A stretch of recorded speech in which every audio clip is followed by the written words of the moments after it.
Tu as entendu parler de la fin du monde, des jugements divins et des prophéties mystérieuses. Mais que dit réellement la parole de Dieu à ce sujet? Aujourd'hui, tu vas découvrir une vérité biblique d'une profondeur incroyable. Dans cette vidéo, nous allons explorer ensemble les grandes étapes du jugement final selon le livre de l'Apocalypse. Tu vas comprendre pourquoi Jésus-Christ est le seul à pouvoir dévoiler ce qui attend l'humanité. Si tu veux en savoir plus sur les plans de Dieu pour la fin des temps, abonne-toi maintenant, clique sur j'aime, partage cette vidéo et surtout, commente en écrivant « Dieu est grand pour témoigner de ta foi ». 1. Le seul digne, Jésus-Christ, l'agneau de Dieu, imagine un silence dans le ciel, un silence si profond qu'il coupe le souffle de toute la création, une attente insoutenable, un livre mystérieux entre les mains du Tout-Puissant, fermé par 7 sceaux. Ce livre, c'est l'histoire de la fin, le déroulement du jugement et de la rédemption finale. Et là, dans la salle céleste, une voix résonne « Qui est digne d'ouvrir le livre et d'en briser les sceaux ?» Mais il n'y a personne, ni sur la terre, ni sous la terre, ni même dans les cieux, personne. Jean, celui qui voit cette vision, se met à pleurer. Ce n'est pas une larme de peur, c'est un cri du cœur. L'humanité est perdue si personne ne peut ouvrir ce livre.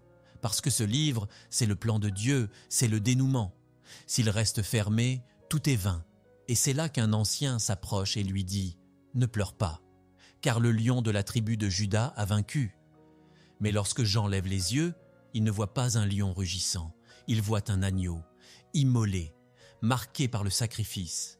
Cet agneau, c'est Jésus-Christ. Il n'a pas triomphé par l'épée, mais par la croix. Il ne s'est pas imposé par la force, mais par l'amour. C'est cela qui le rend digne, digne d'ouvrir le livre, digne de déployer les jugements, digne de recevoir la gloire. Il n'y a pas d'autre nom, pas de plan B, pas de héros alternatif. Toute la création, anges, anciens, êtres vivants, s'agenouille et proclame à l'unisson « Tu es digne de prendre le livre et d'en ouvrir les sceaux, car tu as été immolé et tu as racheté pour Dieu par ton sang des gens de toute tribu, langue, peuple et nation. » Apocalypse 5:9. Ce verset n'est pas une poésie, c'est une vérité céleste. Le ciel tout entier s'aligne sur cette déclaration. Seul Jésus-Christ détient les clés de l'éternité. Ce que tu dois retenir, c'est que Jésus n'est pas un personnage secondaire dans l'histoire du monde. Il n'est pas un prophète de plus, ni un maître parmi d'autres. Il est le seul à pouvoir briser les sceaux du destin, le seul à avoir vécu sans péché, le seul à avoir porté ton péché, le seul à être mort volontairement et à être ressuscité avec puissance. Il est le seul à pouvoir donner un sens à ta vie, tant que tu continues à chercher ailleurs, dans les idéologies, les philosophies humaines, les faux prophètes ou même ta propre force, tu resteras face à un livre fermé. Parce que l'accès au vrai sens de l'histoire, de ton histoire, passe uniquement par Christ. Et ce n'est pas un discours religieux, c'est un cri de vérité. Tu as besoin de te souvenir que le salut ne vient pas de toi. Tu ne peux pas t'élever à Dieu par ton mérite. Aucun humain, aussi sage ou pieux soit-il, ne peut t'ouvrir le chemin. Tu as besoin de celui qui est déjà allé jusqu'au bout. Jésus, l'agneau de Dieu. Dans un monde qui place l'homme au centre, l'Apocalypse nous rappelle une réalité incontournable. Seul Jésus est au centre du ciel. Et si tu veux que ta vie ait un sens éternel, alors c'est à lui que tu dois tourner ton regard. Il est le seul à pouvoir briser les sceaux qui t'empêchent de voir le plan de Dieu. La grandeur du ciel ne vient pas de ses merveilles, mais de la présence de l'agneau. Ce n'est pas une vision de terreur, c'est une vision de victoire. Et cette victoire, elle peut aussi être la tienne, mais encore faut-il que tu reconnaisses que tu n'es pas digne et que lui seul l'est. 2. Les messages prophétiques aux églises, un appel urgent à la fidélité. Avant que le ciel ne libère les jugements qui bouleverseront la terre, Christ prend le temps de parler à son Église. Non pas aux nations, non pas au roi, mais à son peuple. 7 lettres, 7 messages, 7 diagnostics spirituels d'une précision divine. Ce que Christ adresse ici n'est pas un simple bulletin d'informations célestes, c'est un appel à se réveiller. Ces églises, situées en Asie mineure au 1er siècle, incarnent chacune un état spirituel que l'on retrouve encore aujourd'hui. Fidélité, persécution, tiédeur, compromission, orgueil, endurance, amour perdu. Et Jésus les connaît toutes intimement. Il commence chaque message par ces mots percutants. « Je connais tes œuvres ». Rien ne lui échappe. Il ne juge pas selon les apparences. Il regarde le cœur, la persévérance, la vérité, la fidélité, ou le manque de tout cela. À Éphèse, il dit « Tu as abandonné ton premier amour ». À Sardes, « Tu passes pour être vivant, mais tu es mort ». Et à Laodicée, ces mots résonnent encore aujourd'hui avec une intensité douloureuse. « Tu n'es ni froid ni bouillant, je vais te vomir de ma bouche ». Ce ne sont pas des insultes, ce sont des diagnostics pleins de vérité, faits par un médecin divin qui veut guérir et non condamner. Ces messages ne sont pas figés dans l'histoire. Ils nous parlent ici et maintenant. Ils te parlent. Toi qui vas à l'église, toi qui pries parfois, toi qui te dis croyant, mais qui as peut-être perdu la passion, la flamme, la simplicité de l'amour pour Dieu. As-tu gardé ton premier amour? Est-ce que ta foi est toujours vivante ou est-elle devenue une routine spirituelle sans feu? Et pourtant, au cœur de ces reproches, il y a toujours une main tendue, une promesse pour celui qui entend, celui qui se repent, celui qui revient. À chaque église, Jésus finit par cette déclaration. Que celui qui a des oreilles entende ce que l'Esprit dit aux églises. Ce n'est pas une phrase de conclusion, c'est une invitation pressante à ouvrir les yeux, à se relever, à changer de route avant qu'il ne soit trop tard. Voici par exemple l'une de ces promesses extraordinaires. Au vainqueur, je donnerai à manger de l'arbre de vie qui est dans le paradis de Dieu. Apocalypse 2,7. Le paradis n'est pas un fantasme lointain, c'est une réalité promise à ceux qui vaincront. Et vaincre ici ne signifie pas réussir humainement. Cela signifie rester fidèle, aimer Dieu sincèrement, refuser de se compromettre même au prix du rejet ou de la souffrance. Il ne suffit pas d'avoir commencé, il faut persévérer. Il ne suffit pas de dire « Seigneur, Seigneur ». Il faut marcher dans sa volonté, car le message est clair. Jésus est au milieu des églises, il marche parmi les chandeliers, il observe, il parle et il attend une réponse. L'église, ce n'est pas un bâtiment, c'est toi, c'est moi, c'est chaque croyant. Et ces lettres ne sont pas destinées à des pierres, mais à des cœurs. Ce que Christ dit à Éphèse, Pergame ou Laodicée, il peut te le dire à toi. Ce n'est pas une histoire ancienne, c'est ton examen spirituel. Alors, demande-toi aujourd'hui, si Jésus m'écrivait une lettre maintenant, que dirait-il de moi? M'encouragerait-il pour ma fidélité? Me reprendrait-il pour ma tiédeur? Me supplierait-il de revenir à mon premier amour? Il n'est pas trop tard pour répondre. L'Esprit parle encore, et l'Église fidèle, celle qui tient ferme, sera debout jusqu'au bout. 3. La vision céleste, le trône, l'adoration et la souveraineté de Dieu, rien ne peut vraiment te préparer à ce que j'en vois ensuite. Ce n'est pas une métaphore, ni une image poétique, c'est une percée dans le monde invisible. Un instant, le rideau est levé et le ciel s'ouvre.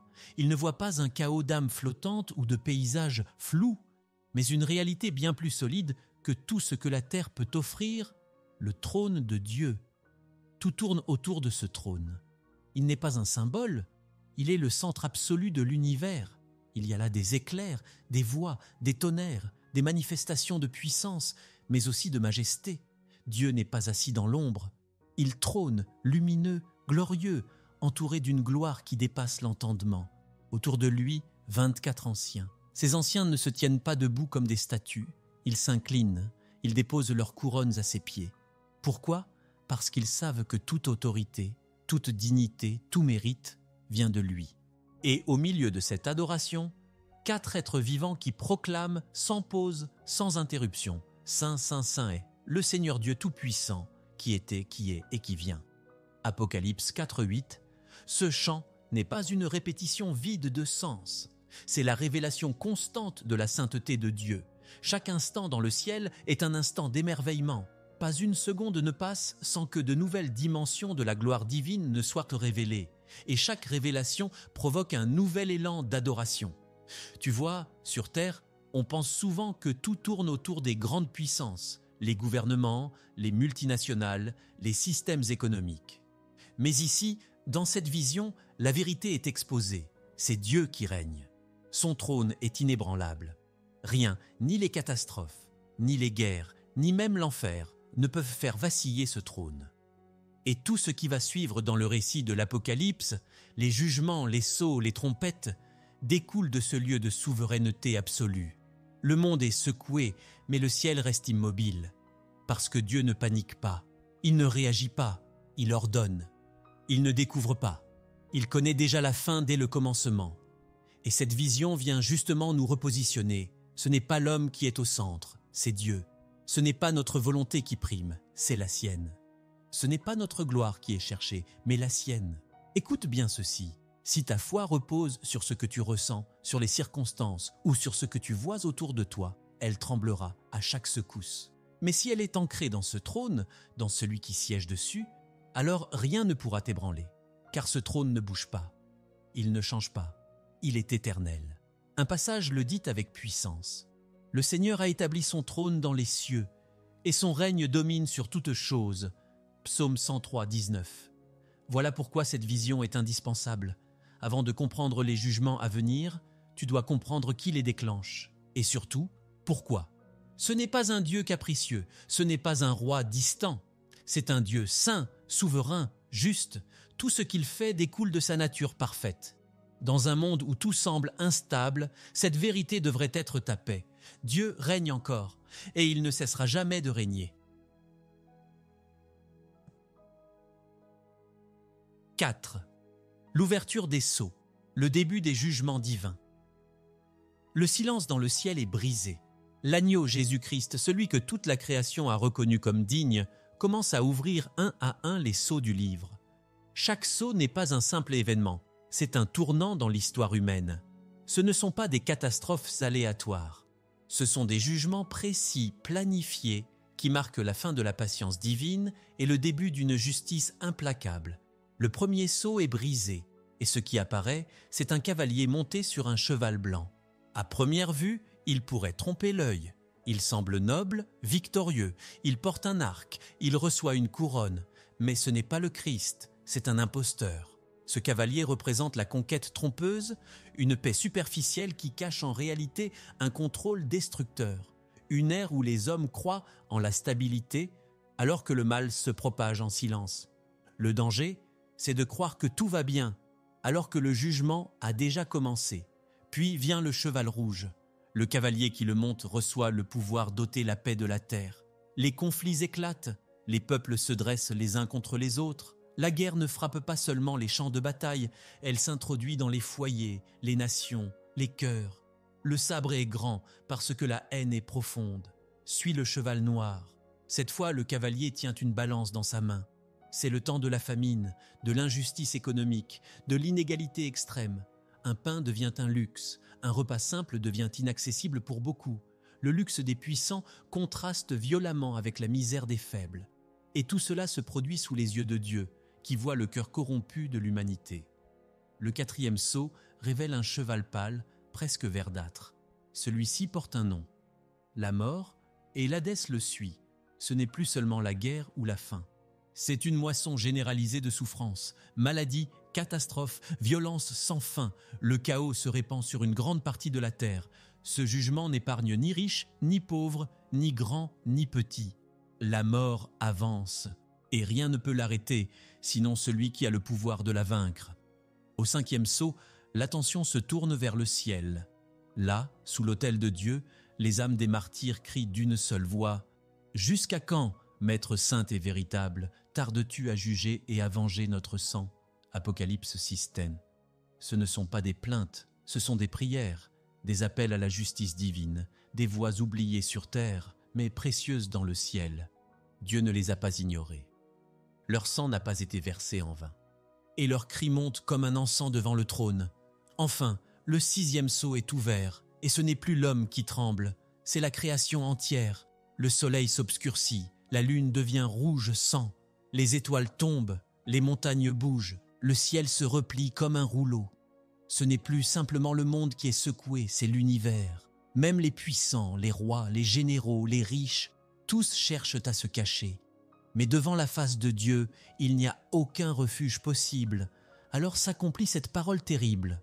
Car le grand jour de sa colère est venu, et qui peut subsister ? Apocalypse 6:17. Mais attention, ces sceaux ne sont pas des caprices célestes. Ils ne sont pas là pour faire peur. Ils sont des avertissements. des appels à la repentance, des signaux divins envoyés à une humanité qui croit pouvoir vivre sans Dieu. Chaque cavalier est une dernière cloche qui sonne. Le temps de la grâce touche à sa fin. La porte reste ouverte, mais pas pour toujours. Et au cœur de ces secousses, Dieu montre qu'il n'a pas oublié les siens. Il entend le cri de ses enfants. Il voit ceux qui tiennent bon, ceux qui souffrent pour la vérité, ceux qui refusent de renier leur foi. Et il agira. Pas selon notre impatience, mais selon sa justice parfaite. 5. Le peuple protégé, les 144 000 et la grande multitude. Au milieu des jugements qui secourent la terre et font trembler les puissants, une scène radicalement différente se dévoile. Un moment suspendu, presque silencieux, comme un battement de cœur dans le tumulte. Jean voit 4 anges aux 4 coins de la terre retenir les vents, empêchant toute destruction. Pourquoi ? Parce qu'un ordre divin a été donné. Ne rien toucher tant que les serviteurs de Dieu ne sont pas marqués. Ce sceau, ce n'est pas une marque humaine, ce n'est pas un symbole religieux, c'est une protection spirituelle apposée par le Dieu vivant lui-même. Il ne s'agit pas ici de fuir les souffrances terrestres, mais d'être préservé dans l'identité, dans la foi, dans la fidélité au milieu du chaos. Les 144 000, mentionnés avec précision, viennent de toutes les tribus d'Israël. Est-ce un chiffre littéral ? Peut-être. Mais ce qui est certain, c'est que cela représente l'intégralité du peuple de Dieu, pleinement connu, pleinement protégé, parfaitement compté par lui. Il est écrit « Ne faites point de mal à la terre, ni à la mer, ni aux arbres, jusqu'à ce que nous ayons marqué du sceau le front des serviteurs de notre Dieu. » Apocalypse 7.3. Dieu ne laisse jamais les siens sans identité. Ce sceau n'est pas un talisman contre la douleur, mais une preuve d'appartenance, un gage d'éternité.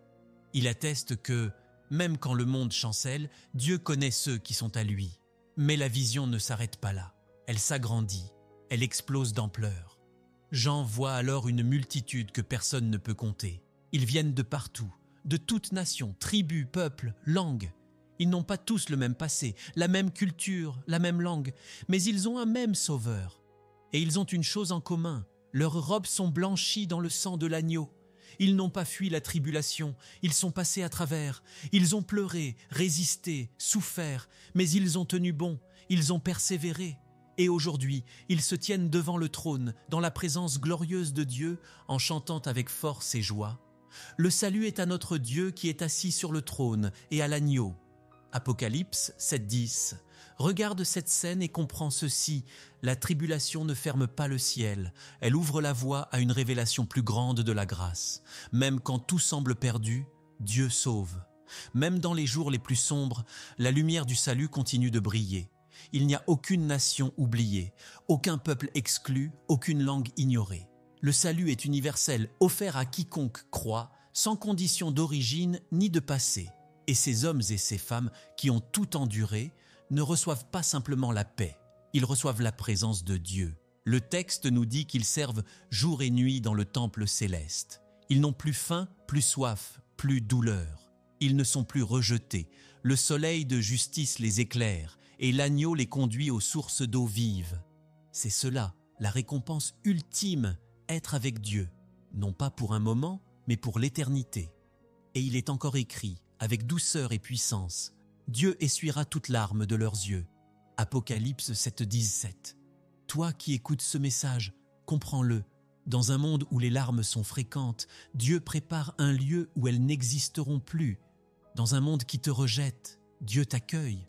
Et dans un monde qui oublie, Dieu se souvient de toi. Mais pour faire partie de cette multitude, il ne faut pas être parfait. Il faut être lavé. Pas par tes œuvres, mais par le sang de Jésus. Ce sang purifie, restaure et fait de toi un héritier du royaume. Ce n'est pas trop tard. Si tu vis encore, c'est que la porte est encore ouverte.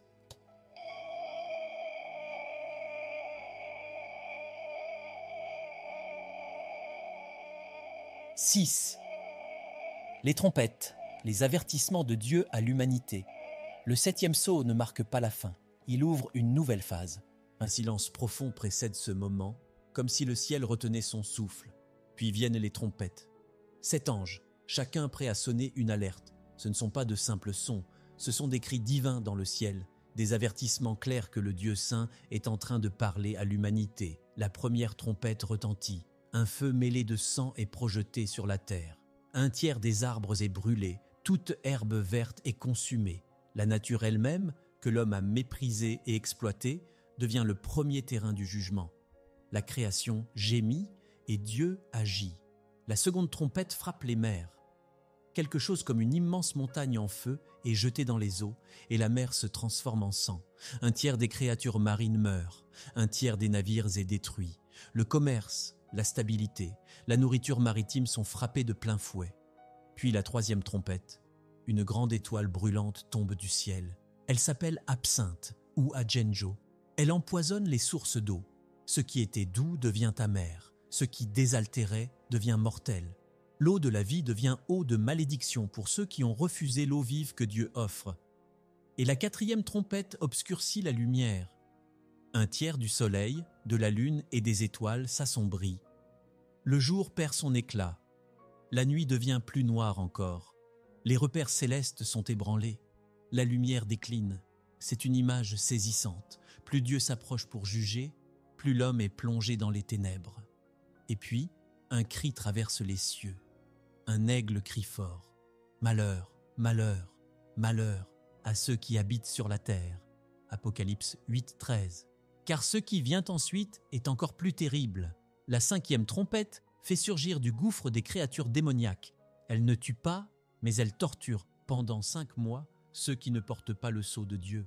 Ces êtres hideux, semblables à des sauterelles, tourmentent les hommes au point que ces derniers désirent mourir, mais la mort les fuit. C'est l'enfer sans issue, la douleur sans échappatoire.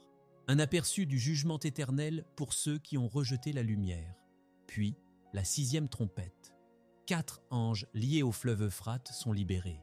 Ils entraînent une armée infernale de 200 millions de cavaliers. Leur bouche crache feu, fumée et soufre. Par ces 3 fléaux, un tiers de l'humanité est tué. L'horreur dépasse l'imagination. Ce ne sont plus des signes, ce sont des cris d'alerte en pleine lumière. Et malgré tout cela, malgré ces appels répétés, ces signes visibles, ces douleurs, les hommes ne se repentent pas. Leur cœur reste dur. Ils continuent à adorer les idoles, à vivre dans l'immoralité, à rejeter Dieu. L'Écriture le dit avec une clarté terrible. Et ils ne se repentirent pas de leur meurtre, ni de leurs enchantements, ni de leur immoralité, ni de leur vol. Apocalypse 9, 21. Tu comprends ? Dieu ne fait pas tout cela par plaisir. Ce n'est pas une vengeance, mais un dernier appel. Chaque trompette est une chance de revenir à lui, une dernière opportunité de reconnaître qu'il est Seigneur, qu'il est Sauveur, qu'il est Juge. Il veut que tous soient sauvés, mais il n'imposera jamais sa grâce. Les trompettes résonnent comme des avertissements célestes. Et toi, que fais-tu quand Dieu t'avertit ? Te caches-tu ? T'endurcis-tu ? Ou ouvres-tu enfin ton cœur ? Il y a encore un moment de grâce, un instant où tu peux te tourner vers Jésus, non par peur, mais par foi. Dieu a envoyé ses trompettes pour que tu sois réveillé avant qu'il ne soit trop tard. 7. Les 2 témoins, le témoignage jusqu'au bout. Quand tout semble se dégrader, que les jugements s'intensifient, que la terre est en proie au chaos, Dieu envoie un signe clair. Il n'a pas cessé de parler.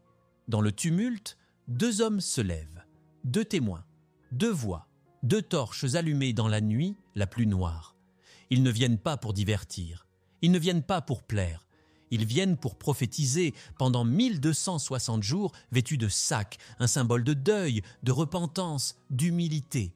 Pendant 3 ans et demi, ces 2 serviteurs annoncent la vérité avec puissance. Et ce n'est pas un message populaire. Ce qu'ils disent dérange, divise, provoque la haine, mais rien ne peut les arrêter. Aucun ennemi, aucune armée, aucun démon. Leur mission est entre les mains de Dieu, et tant qu'elle n'est pas accomplie, ils sont inatteignables.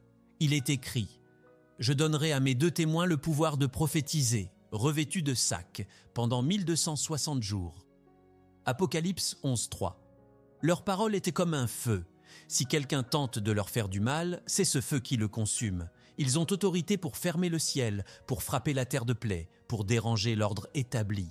Ces hommes ne cherchent pas l'approbation des foules, ils ne négocient pas la vérité, ils se tiennent là, debout, face à un monde hostile, mais rempli de la puissance de Dieu. Et puis, le drame. Leur mission touche à sa fin. L'ennemi semble triompher. La bête surgit et les tue. Leurs corps sont laissés dans la rue, exposés publiquement dans la grande ville symbolique appelée Sodome et Égypte, là même où leur Seigneur a été crucifié. Le monde jubile, les gens se réjouissent de leur mort. Ils échangent des cadeaux comme pour fêter la fin du dernier obstacle à leur péché. Mais Dieu n'a pas dit son dernier mot. 3 jours et demi plus tard, l'esprit de vie entre en eux et ils se relèvent. Le souffle divin balaie l'humiliation. La terre est témoin de cette résurrection. La peur saisit ceux qui les regardent. Ce n'est pas seulement une revanche, c'est la démonstration que la vérité ne peut pas mourir, que les serviteurs de Dieu peuvent être abattus, mais jamais anéantis. Puis une voix retentit du ciel. « Montez ici !» Et ils montent dans la nuée, sous les yeux de tous.